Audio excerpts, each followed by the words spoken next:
रामनवमी क्या है? अगर हम आपसे ये सवाल करें तो लिहाजा आप लोगों का जवाब ये होगा कि भगवान राम के जन्मदिन के रूप में रामनवमी का ये त्योहार बड़े ही धूमधाम के साथ मनाया जाता है। और अगर बात राम भगवान के चरित्र की और दूसरों के प्रति उनके आचरण की अगर करें, तो भगवान राम को मर्यादा पुरुषोत्तम राम कहा जाता है, क्योंकि उनका चरित्र और आचरण आदर्श, मर्यादा, सत्य, धर्म और दया से भरपूर था। यहाँ तक कि उर्दू के शायर अल्लामा इकबाल, जिनको मीर तकी मीर और मिर्ज़ा गालिब जैसे शायर माना जाता था, उन्होंने ही भगवान राम के नाम पर एक नज़्म लिखी थी, जिसका नाम था है राम के वजूद पे हिंदुस्तां को नाज़, जिसमें उन्होंने भगवान राम को इमामे हिंद कहा था। भगवान राम दूसरों के प्रति भाव रखते थे, मर्यादा में रहना जानते थे, लेकिन आजकल के कुछ फर्जी राम भक्तों ने राम भगवान का नाम खराब करने की कोशिश की है। ऐसा हम क्यों कह रहे हैं, वो सब आपको बताएंगे इस वीडियो में, लेकिन उससे पहले आप हमारे चैनल द हिंदी टॉप को सब्सक्राइब करें, बेल आइकन दबाना ना भूलें, ताकि आप तक पहुंचे हमारी हर खबर सबसे पहले। 6 अप्रैल रविवार का दिन पूरे देश भर में रामनवमी का त्योहार बड़े ही अच्छे तरीके से मनाया जा रहा था। कई जगह हमने देखा कि त्योहार आपसी सौहार्द, भाईचारे के साथ मनाया गया, जहां दूसरे समुदाय के लोग रामनवमी पर लोगों को पानी पिलाते हुए नजर आए, उन पर फूलों की बारिश करते हुए दिखे।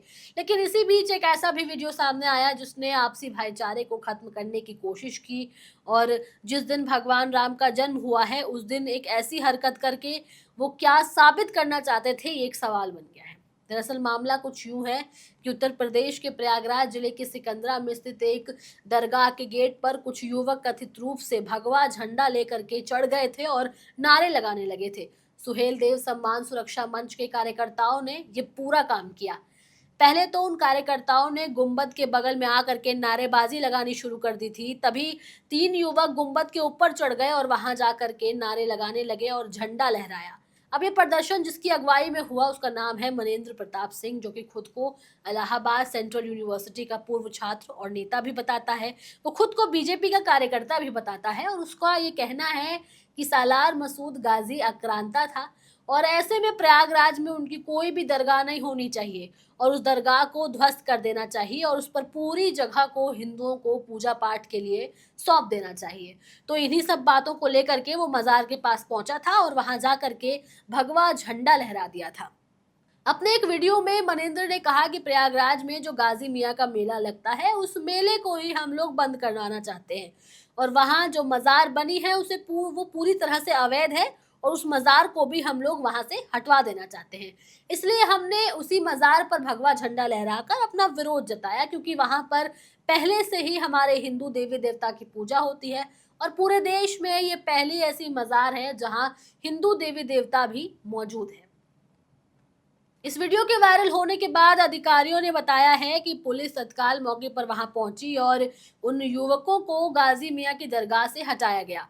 पुलिस उपायुक्त गंगानगर के कुलदीप सिंह गुनावत ने ये बात बताई है कि इस दरगाह में 5 मंजारे हैं, और हिंदू और मुस्लिम श्रद्धालु यहाँ पे अक्सर चादर चढ़ाने के लिए आते हैं। पुलिस के मुताबिक फिलहाल इस मामले में जांच कर विधिक कार्रवाई सुनिश्चित की जा रही है। पुलिस उपायुक्त कुलदीप सिंह गुनावत ने बताया कि मौके पर शांति व्यवस्था कायम है, और इस प्रकरण में लापरवाही बरतने वाले पुलिसकर्मियों के खिलाफ भी विभागीय कार्रवाई की जा रही है। उन्होंने बताया कि शांति व्यवस्था में विघ्न डालने वाले युवकों के खिलाफ कठोर से कठोर कार्रवाई सुनिश्चित की जाएगी।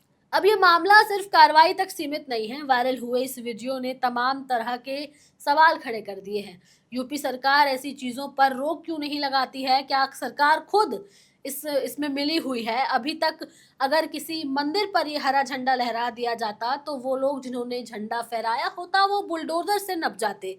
लेकिन यहाँ जो सुहेल देव सम्मान सुरक्षा मंच के कार्यकर्ता हैं, उन्होंने जो किया है उस पर कोई भी बुलडोजर एक्शन नहीं हुआ, बुलडोजर की कोई कार्रवाई नहीं हुई। जहां देश में लोग भाईचारे की, एकता की बात किया करते हैं, वहां मनेंद्र प्रताप सिंह जैसे लोग भी मौजूद हैं, जो ना सिर्फ भगवान राम का अपमान करते हैं, बल्कि आपसी भाईचारे को भी ठेस पहुंचाते हैं। लेकिन सवाल तो ये भी बनता है कि सरकार ने अभी तक उस पर कोई एक्शन क्यों नहीं लिया? क्यों अब तक योगी जी ने इन कार्यकर्ताओं के घरों पर बुलडोजर नहीं चलवाया, और अब तक कार्रवाई क्यों नहीं की गई? ये तमाम सवाल हैं जो हर किसी के दिमाग में घर कर चुके हैं। खैर, अब देखने वाली बात ये होगी कि आगे ये पूरी कहानी कौन सा नया मोड़ लेती है और इन कार्यकर्ताओं पर क्या एक्शन होता है। बहरहाल अब आप लोगों की इस पर क्या राय है, आप हमें कमेंट सेक्शन में ज़रूर बताएँ। कैमरे के उस पार मेरा साथ दे रहे थे मेरे साथी शिव कुमार, मैं आपके साथ अनु चतुर्वेदी। हमारे चैनल द हिंदी टॉप को सब्सक्राइब करें, हमें एक्स यानी ट्विटर, फेसबुक और इंस्टाग्राम पर भी फॉलो करें।